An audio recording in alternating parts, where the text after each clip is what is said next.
Kad dzirdam par kamaņu suņu sacensībām, iztēli zīmē baltu sniega segu un pajūgu, kur suņu saimnieks ietinies kažokā veikli vada kamanu vilcējus. Šī interesantā sporta veida pirmsākumu meklējam Čukotkā un Aļaskā. Tie bija čukči, kas izveidoja slaveno kamana vilcēju šķirni Sibīrijas haskiju.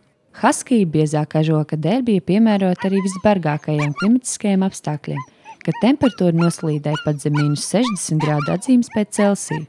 Ziemeļu tautiskais temperatūra nemērīja pēc termometru stabiņa. Ja teica, ka bijuši 4 suņu naktis, tad tā bija ļoti augsta. Suņi sildīja savu saimnieku bargajā salā. Bet kamanu suņu sacensības populāras kļuvušas arī Latvijā. Cernikavas slēpošanas trase Zibeņi jau tradicionāli kļuvusi par vietu, kur rudenī notiek vienas no galvenajām bezsniegas sezonas sacensībām kamanu suņu sportā – Baltijas kauss 2015. Šogad sacensībās tika pārstāvētas 6 valstis, vairāk kā 100 sportistu un viņu suņi.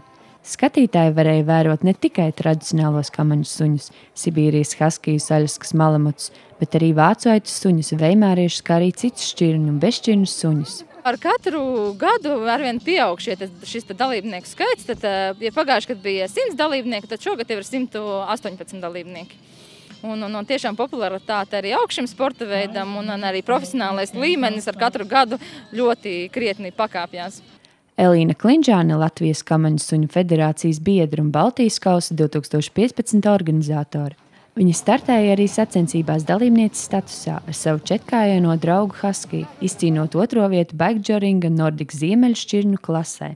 Es piedalījos Nordic disciplīnā, kur braucu ar Sibīrijas haskiju un ar divriteni, un šodien tiešām veicās labi, jo ja vakar es paliku 3. vietā un bija 7 sekundes līdz 2. vietai, tad šodien es vinnēju un dabūju 2. vietu.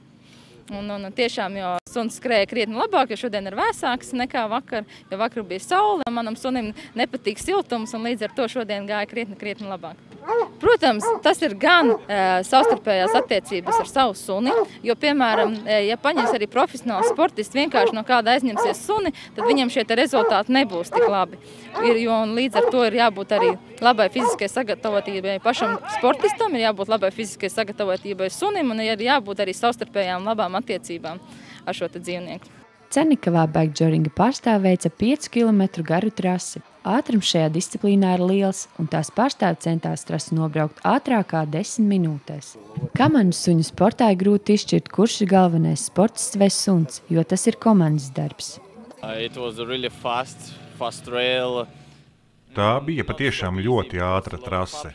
Ne tik viegla, dēļ tās daudziem kalniem un lejām, bet mans suns strādāja patiešām labi. Šodien man bija ļoti labs laiks, un vakardien arī.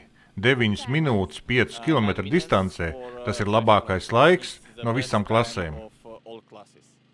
Šajā sporta veidā notiek nepārtraukti treniņi, jo svarīgs ir ātrums. Tie ir agri rīti un vēl vakari, kuri tiek pavadīti kopā ar savu četrkājaino komandas biedru, uzlabojot sportisko formu.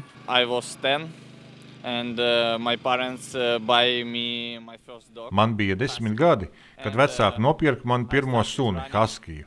Es sāku skriet. Tas šķita smieklīgi, bet pēc tam jau nopirku otru suni, un jau 3 gadus atpakaļ es pats nopirku 3. suni, kurš gan vairs nebija haskijs, bet gan speciāls sacensību suns.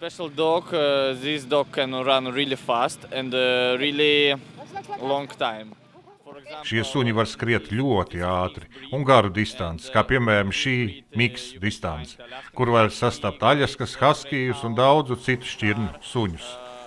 Un šajā miksā sacensību suns var uzrādīt ļoti ātru laiku, jo suns var skriet 10 km ar ātrumu 40 km/h. Ļoti labs suns. Dog can run 10 km with speed 40 km/h. Really good dog. Yes, it's really important. At first you must Ir ļoti svarīgi pirmkārt pavadīt daudz laika ar savu suni, jo šiem suņiem ir jāsajūt siltums. Un ir pašam jābaro savs suns un jādodas pastaigās ar viņu. Kā arī daži reizi jābūt prasīgam pret savu suni, jo viņam ir jāizjūt, ka tu esi svarīgākais, noteicošais šajā tandēmā. Tas nav viegli, bet tas ir jādara. Dogs must feel that you the main in your relation. It's not easy, but sometimes you must do it. Sacensību mērķis ir dot iespēju novērtēt sportistiem savas un suņu spējas. Iesācējiem vieglākā un īsākā distancē, lai sākotnēji nostiprinātu zināšanas par sacensību noteikumiem, kā arī vienkārši un labi un aktīvi pavadīt laiku. Šogad es piedalījos pirmo reizi. Piedalos tāpēc, ka sākās viss ar to, ka mani bērni sāka skriet. Un tagad lielākais jau brauc arī backdžeringā. Un, principā, pierunāja man draudzene. Nu, tā es saņēmos, nonācu. Un kā tad ir pirmā reize, kādas emocijas, kā veicās vispār? Nu, principā, jā, tas ir atkarīgs gan no suņa, gan no cilvēka, ar kuru suns, no savstarpējā kontakta. Un, nu jā, vakardien gāja grūtāk, suns negribēja skriet vispār, un šodien jau labāk. Šodien vēsāks laiks. Un kā tad ir šo distanci, kā jūs to izvēlējāties? Nu, es zināju jau konkrēti sākumā, ka skrējēji es neesmu, nekad neesmu bijusi tāda. Nu, ar riteni man patīk braukt, ar riteni esmu braukusi vienmēr, un līdz ar to arī nonācu līdz backdžeringam. Tad sanāk tā, ka tā ir tāda sava veida jūsu ģimenes aizraušanās. Principā tā tagad tas sanāk, jā. Un ja mēs runājam vairāk par bērniem, cik tad ilgi jau bērni piedalās? Nu, bērni jau ilgāk. Nezinu, vairāk kā gadu jau. Kā jūs domājat, ko tad tas varbūt sniedz kaut ko papildus bērnam, šī komunikācija ar suni un sports, sveiks gaiss, viss kopā? Nu, jā, protams, kā jau problēma daudziem ir, kad bērni pārsvarā sēž mājās visu un datoros un telefonos. Un tas ir arī papildus stimuls iziet ārā un nodarboties visu dienu, tu esi svaigā gaisā. Suņi man ir bijuši vienmēr. Ar suņiem bērniem kontakts vienmēr ir bijis. Nu, tikai tas, ka jā, tagad papildus tas, ka ar suni jānodarbojas vairāk, jāskrien ir, jābrauc ar riteni. Nu, savs prieks gan bērnam, gan sunim. Kā jau jebkurā sportā neizpalika emocijas, azarts un vēlme uzvarēt, uztraukums, skaļas nepacietīgas suņu reizes pirms starta komandas, maksimāla spēka piepūle veicot distanci un beigās, protams, gandarījums par labu rezultātu. Viena no emocijām bagātākajām disciplīnām bija bērnu kanikross, kas notika no 6 līdz 10 un no 11 līdz 13 gadu vecuma grupās. Cik liela trasa tas skrēja šodien? Šeit ir 800 metri. Un tur dažās vietās ir smilšanas, kur arī grūtāk ir. Un tā pārsvarā tā trasa bija tāda paviegla. Un kā tad tev ir šī komunikācija ar suni? Labi. Labi, kas ir svarīgākais? Kā tu dod komandas vai kā jūs sarunājat skriešanu? Un tā viņi saprot pārsvarā, ko es saku, piemēram, pa labi, pa kreisi, uz priekšu, ātrāk. Un arī, piemēram, ja man vajag sabremzēt, viņi arī pabremzē un pagaida. Bet dažreiz viņi vienkārši grib skriet un negaida. Aizvien lielāku popularitāti iegūst kanikross, jeb skriešana ar suni, kurā ļoti nozīmīgi ir tas, cik labs skrējējs esi pats, vai tiks savam sunim līdzi. Braukšana ar skūteru un suni 1 vai 2 un velokomandu disciplīna, kur startē pajūga ar 6 vai 4 suņiem. Speed was very good. I haven't counted the average speed. In sled dog sports mostly Es neesmu aprēķinājis vidējo ātrumu, bet ātrums bija patiešām labs. Šajā sporta veidā bieži dažādu distanču rezultāti ir savstarpēji konkurējoši. Es redzēju, kā konkurenti vienlīdzīgi finišēja, un es uzskatu, ka ātrums bija labs. Viennozīmīgi šeit ir konkurenti pasaules līmeņa sportistiem. Latvijā, Lietuvā un Krievijā ir augsta līmeņa dalībnieki, un daži no viņiem ir arī šeit.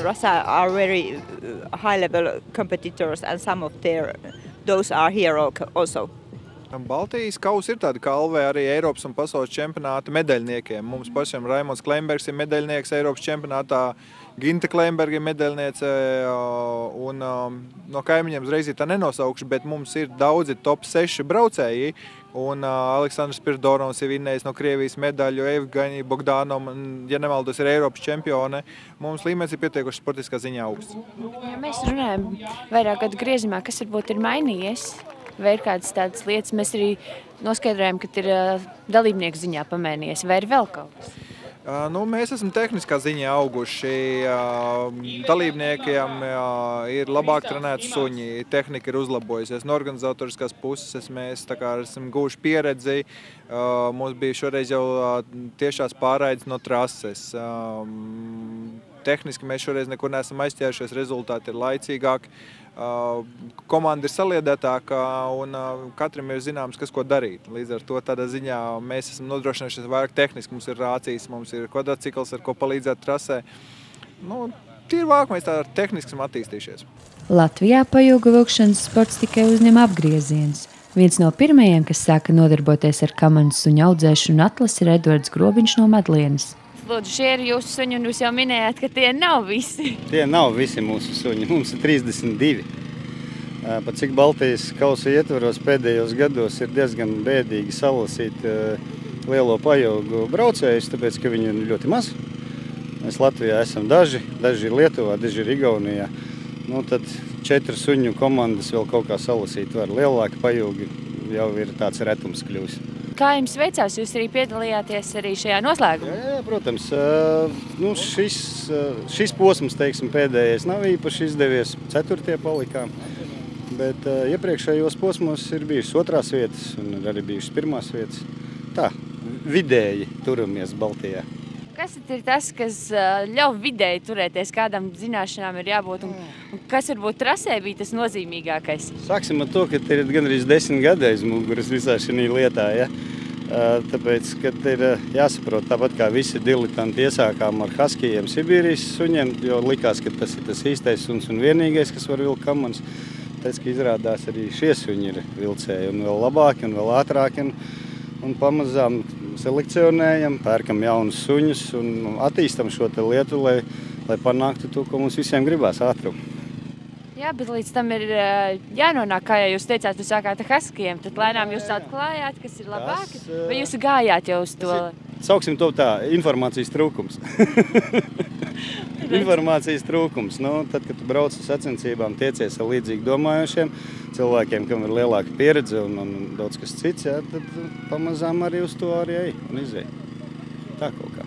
Ja mēs runājam vairāk par šo trasi, kas bija sarežģītākais un kādā distancē jūs piedalījāties? Te bija distance visiem vienādi, 5,1 km, kā izrādījās tiem, kam bija elektroniskie aparāti, kas varēja uzmērīt. Tāpat kā ar pajūgu, tāpat ar individuālās disciplīnās brauc vienu to pašu distanci. Trasi visiem ir vienādi, arī skrējēji, vīrieši, sievietes pieaugušo klasi, kas ir skrēja tieši to pašu distanci. Nu, trasa ir interesanta, trasa varbūt nav ātra, par cik viņa ir drausmīgi līkumaina un kalnaina. Tad tas vidējais ātrums varbūt nesasniedz to maksimālo, ko dažkārt citās trasēs var dabūt ārā no tiem suņiem. Bet tāpat pie 30 un virs 30 km dažam labam turās ātrumiņš. Vidējais. Jā. Ļoti svarīga un būtiska nozīme ir pajūgu suņu aprīkojumam. Profesionāli pajūgi iemaukt ir viegli un bez sprādzēm. Tos parasti šo individuāli katram sunim, jo tie nedrīkst bojāt suņa kažoku. Cilpa, kas piestiprināta pie pavadas, atrodas nevis muguras vidū, bet sunim pie astes. Šādi muguras iemaukti pieļauj pilnīgu kustību un brīvību kājām un pietiekami padodas, lai neapgrūtinātu elpošanu. Es mēģinu savus bērnus iesaistīt visā šī padarīšanā iekšā. Par cik viņi ir nepilngadīgi mazi bērni, vēl tad viņus pajūgu sportā nevar iesaistīt nekādīgi. Nu, lai tā interese lēnām pamazām rodās, tad skrienam pagaidām kanikrosu bērniem. Tas ir, kad skrējējs un suns vēl tāds tandēmiņš. Krosiņš ar suni priekšā. Runājies arī ar suni, tagad tu skrien, saki viņam kaut ko? Tā kā es īsti viņam neko nesaku, jo viņš vienkārši skatās trasi un tad viņam nav tur neko īsti jāsaka pa labi vai pa kreisi. Tā kā suni vienkārši vajag iemācīt un tad viņš arī māk visu izdarīt. Kad man tēdis sāka iegādāties viņus, tad mēs sākām to fermu taisīt un tad vienkārši mani pierast un man diezgan patīk. Viņi forši un tā. Protams, viss ir valstās uz finansējumu un naudām, cik paši nopelnam to naudiņu, tik esam spējīgi ielikt iekšā, jo lielu fermu uzturēt arī maksā kaut kādas naudas. Inventārs maksā naudu, viss maksā naudu. Bet varētu teikt, jūs esat sev veida entuziasts. Nu, jā. Jo jums patīk tas, ne tikai tā, ka tas pasaulē runā tā vai saka tā, ar šo te lietu nodarbojās vai nu ļoti bagāti cilvēki vai traki. Es piedaru pie otrajiem.